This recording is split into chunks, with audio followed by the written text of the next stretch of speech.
It's fair to say that the Boruto franchise has a pretty poor online reputation.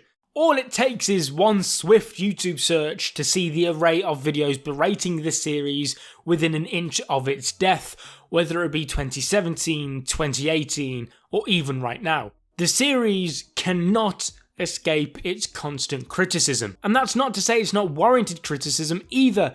I will openly admit that although the anime has definitely had its fair share of good moments, it started reaching a point now where many fans find it quite simply irredeemable.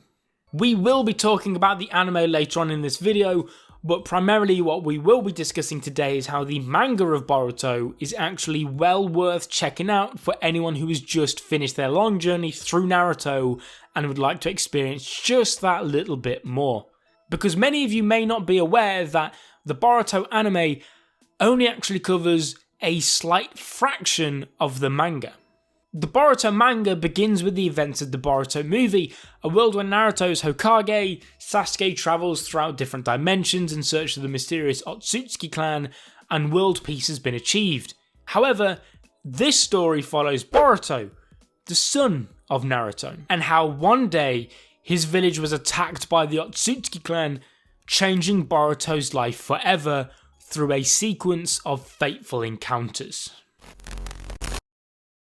Diving deeper now into the plot of Boruto, meaning from here on out there will be slight spoilers, however I will be keeping many of the major reveals and twists as secret as possible to help keep some of the shock value the Boruto manga portrays, as personally I think it's one of its many redeeming factors.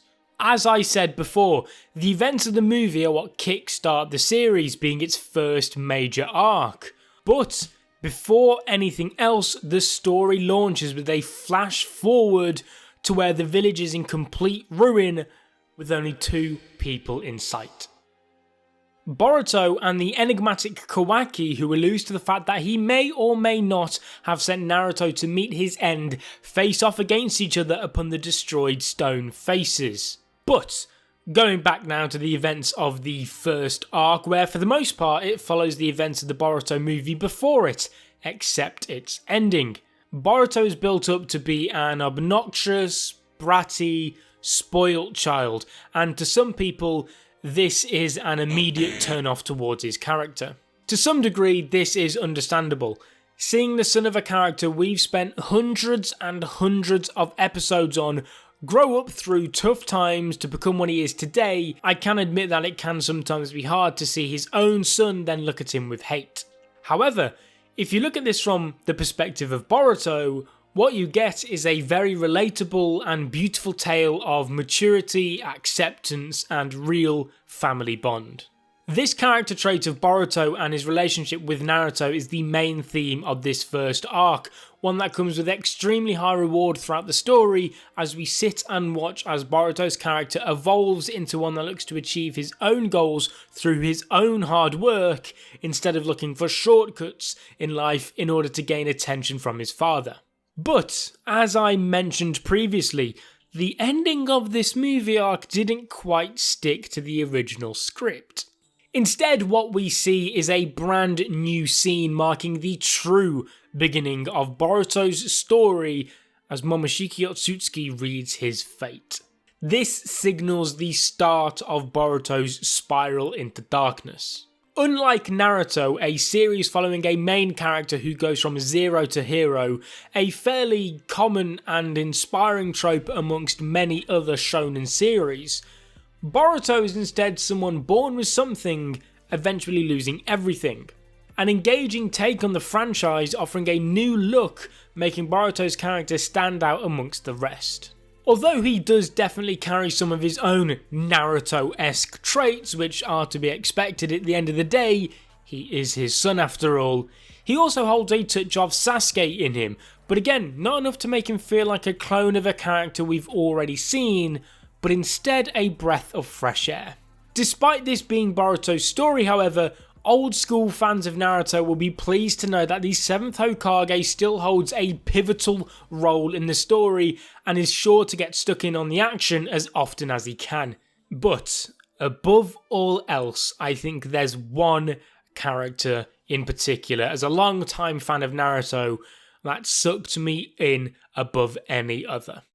Kawaki is a character who feels right at home in the Naruto franchise. Unlike most new characters in the series who have been brought up in an era of peace, leaving many of them without any internal struggles, Kawaki adopts the classic Naruto formula that makes the reader emotionally invested into his character. His dark past actually leads back to the main antagonist of the series, Jigen. Jigen is the leader of a mastermind evil organisation named Kara, one that is filled full of a multitude of characters adopting their own personalities and mysteries. Whether that be Jigen himself and his eerie personality with his obsession over Kawaki or the source of his immense power. Or maybe Kashin Koji, a member of Kara whose fate seemingly is linked to Konoha. He keeps his face hidden and his personal goals secret, leading many long-term fans to believe that his identity holds a connection to Jiraiya himself. Despite these characters as good as they are, there is one glaring issue with the manga. And that is that the side characters of Boruto are just completely left in the dirt. Characters such as Shikadai, Sumire, and even Mitsuki struggle from a lack of relevant development, making them feel somewhat bland and, dare I say it, boring. This, however, is one of the main things the anime, on the other hand, has done magnificently well. Although the anime has a lack of main plot, it has plenty of time instead to focus on the wide cast of side characters. Take Sumire for example. In the manga, Sumire is nothing more than a ninja dropout who has gone to work as an assistant in the scientific division of Konoha, who also has a crush on Boruto, making her seem somewhat like a Hinata clone over anything else. In the anime, however, what you've got is an actual good and interesting character, because we learn that she actually has a dark past linking her to Danzo. She was raised to one day avenge Danzo's root division in the Anbu, the same division that Sai, Orochimaru and Kakashi all worked under. She had a seal bestowed upon her by her father, who was a member of Root, which was an attempt to actually replicate the abilities of Kaguya Otsutsuki. She also has her own summoning jutsu named Nue, created by Root from Hashirama's cells to become the ultimate weapon. Nue and Sumire have since formed a very close, tight-knit and loving relationship, and in order to actually help control Nue as it grew stronger, she sought the help of science, hence why she went on to join Konoha's scientific team. None of this was even hinted at in the manga, which is why I have to say it's got to be the manga's biggest downfall. But back onto the positives of what makes this series a worthwhile read still. The brotherly relationship between Kawaki and Boruto is both heartwarming and bitter. Unlike the Naruto and Sasuke rivalry we all love, Boruto and Kawaki both want to work together to achieve their goal of discovering what the puzzling seal given to them is, named Karma. But despite this compelling connection between the two, we as a reader can't help but feel somewhat sad as we watch their relationship blossom, as we inevitably know they will one day have to face off against each other in an era flooded with darkness. On top of the captivating development amongst the main cast of both protagonists and antagonists, Boruto also expands on some of the lore that the Naruto series left behind. The main one, of course, being the ever so convoluted Otsutsuki clan. The Otsutsuki play an integral role throughout Boruto's story, always popping up in key moments and delivering fantastic scenes which the fanbase have grew to love.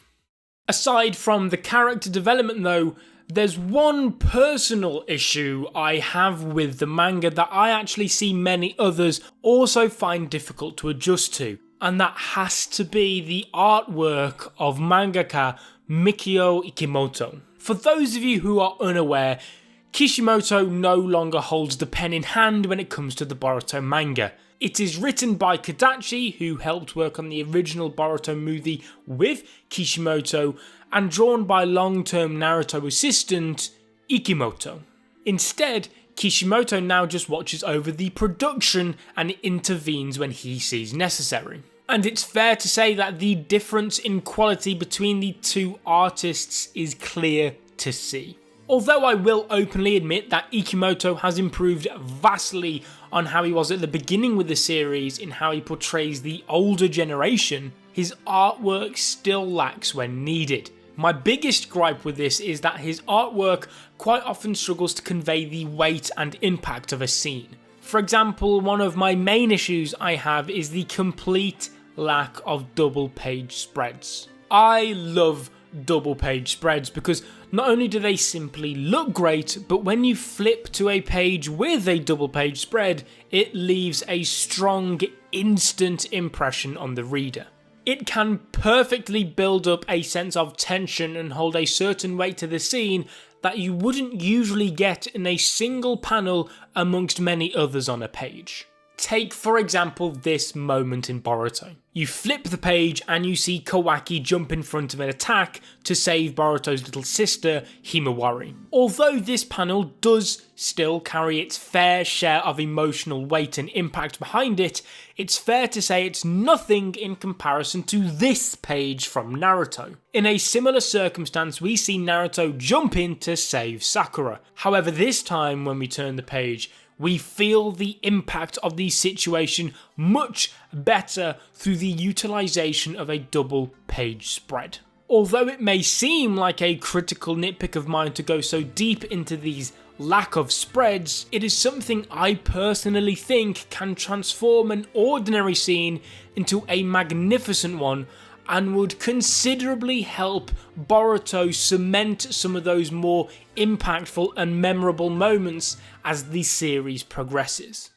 My overall verdict would be that if you're a fan that can look past Boruto's artwork and its slightly frustrating release schedule of once a month, it's a series I'd recommend all Naruto fans to at least give a chance despite its negative reputation. At the time of making this video, we're currently 46 chapters deep in the series, and I'd be lying if I said it wasn't one of the things I look forward to most each and every month. As I'm sure many of you long-time subscribers to the channel would know by my reactions. Guys, I just want to thank all of you for sticking around this long. I don't think I've ever put this much effort and work into a video at all, and it's definitely something new on the channel, but something I have to admit behind the scenes I have thoroughly enjoyed doing. So please, more than ever, if you did enjoy, leave a like on the video and get down in the comment section down below and let me know. Share it all over social media to your friends. You know, I'm super duper proud of this video, so I'd love for you guys to show it some love. Subscribe as well if you're not, to become a member of the Senpai Squad, and fingers crossed we'll be getting some more videos like this one out at some point in the future. But as always, until then, peace.